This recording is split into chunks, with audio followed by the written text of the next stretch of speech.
గోదావరి తీరంలోని రామచంద్రాపురం అనే చిన్న గ్రామం. పగటిపూట ప్రశాంతంగా కనిపించిన రాత్రి పడ్డాక రావి చెట్టు కింద నుంచి వినిపించే కేకలు, రక్తపు వాసన, గోడలపై మెరుస్తున్న భయంకర అక్షరాలు, ఈ దృశ్యాలను ఊహించడమే గుండెల్లో వణుకు పుట్టిస్తుంది. ఇది కథ కాదు, ఇది ఒక శాపగ్రస్త వేటగాడి ఆత్మ ఇంకా బలుల కోసం తిరుగుతున్న నిజమైన రహస్యం. ఈరోజు మనం చూడబోయేది వేటగాని శాపం.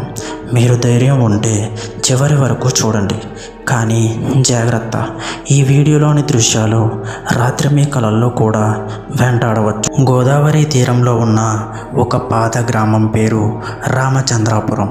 గ్రామం పక్కనే ఒక భారీ రావి చెట్టు కింద పాడైన శిథిలాలు కనిపించేవి. ఆ శిథిలాలు ఒకప్పుడు రాజా వేటగాని ఇల్లు అని పెద్దలు చెప్పుకునేవారు. ఆ వేటగాడు